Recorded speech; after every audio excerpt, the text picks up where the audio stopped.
윤석열 전 총장은 대권 행보를 준비하고 있다라는 분석 오늘 새롭게 흥미롭게 나오고 있습니다.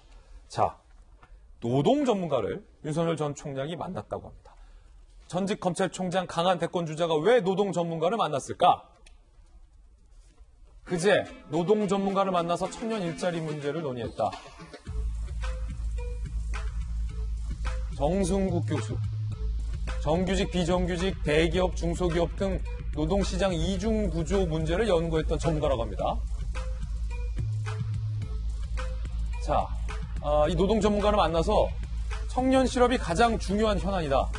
청년에게 양질의 일자리를 공급하는 게 대단히 중요하다라고 본인의 소신을 밝혔다고 합니다.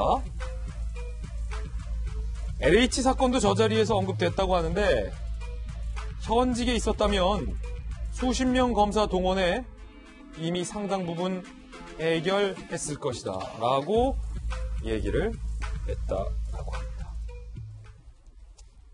자, 사실은 이재명 기자 지난번에는 101세의 철학자를 만났고 이번에는 노동 전문가를 만났다. 여기서 또 청년 얘기를 했네요.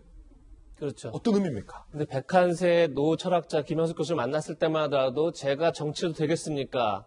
굉장히 어떻게 보면 원론적 질문을 쳤는데 지금 이번에 노동 전문가를 만나서 했던 청년 실업 문제는 사실 정규직, 비정규직 문제, 그리고 대기업과 중소기업의 격차 문제, 이 노동시장의 이중구조 문제는 어떻게 보면 가장 시급하면서도 가장 해결하기 어려운 문제죠. 저는 모든 정권이 꼭 해야 하지만 가장 어려운 게 두 가지가 있다고 생각하는데 그게 바로 노동개혁과 연금개혁입니다. 이 두 가지는 반드시 해야 되지만 사실 어느 정부도 감히 엄두를 못 낼 정도로 그 후폭풍이 너무 커서 사실은 쉽게 접근을 못하는 문제죠.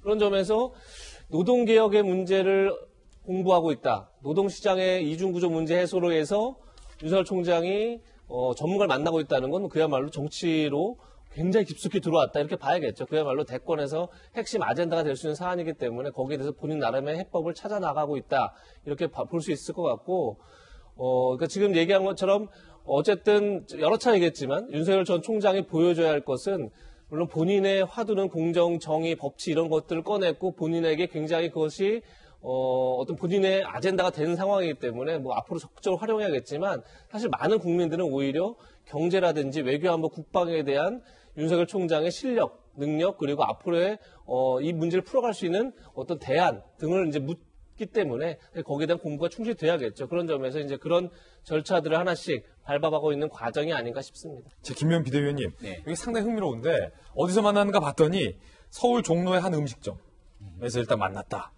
그리고 요 정승국 교수가 연구하는 분야가 뭔지 봤더니 정규직과 비정규직, 대기업과 중소기업, 노동시장의 이중구조. 그러니까 이 일자리 문제와 실업 문제의 전문가라는 거예요. 네.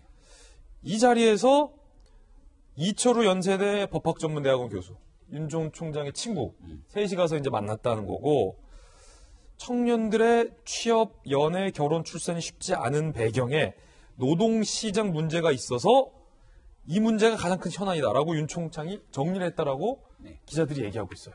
대권 주자로서 매우 바람직한 행보죠. 우리가 지난 보궐선거에서는 문재인 정부에 대한 심판서 성격의 선거가 분명히 치러졌습니다.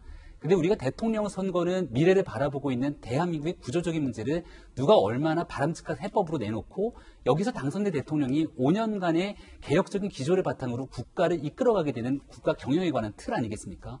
지금 이 청년 실업에 관련된 문제는 우리 대한민국이 처해져 있는 가장 심각한 저출산 문제의 기본적인 원인부터 파생되고 있는 가장 풀어야 될 현안 해법입니다만 문재인 대통령이 일자리 대통령이 되겠다고 자임하면서 일자리 현황판을 걸어놓고 집권한 지 4년 가까운 시간이 지났습니다.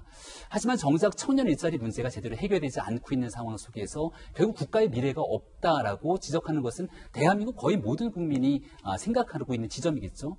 제일 어렵고 힘든 노동의 문제와 실업의 문제 그리고 이 개혁에 관련된 문제들에 대해서 윤석열 총장이 공부하고 여기에 대한 메시지를 정확하게 전달하고 이건 윤석열 총장 혼자 할 수 있는 일이 아니기 때문에 김종인 위원장이 얼마 전에 얘기했던 정치 세력화가 필요하고 했던 그 정치 세력화의 한 부분을 계속 채워나가는 행보를 벌이는 게 윤 총장 입장에서는 무엇보다 중요할 겁니다. 그런 일들이 천천히 진행되고 나서 국민들께 국가의 새로운 모습을 보여주게 된다면 국민의힘과 함께하는 정치 다음에 구조를 그리는 건 그 다음 일이라고 생각하고요. 아마 한두 달 정도의 시간 동안은 윤석열 총장이 이렇게 본인이 생각하는 대한민국의 미래를 그리기 위한 많은 사람들을 만나는 보폭을 넓히지 않을까 이런 생각이 듭니다.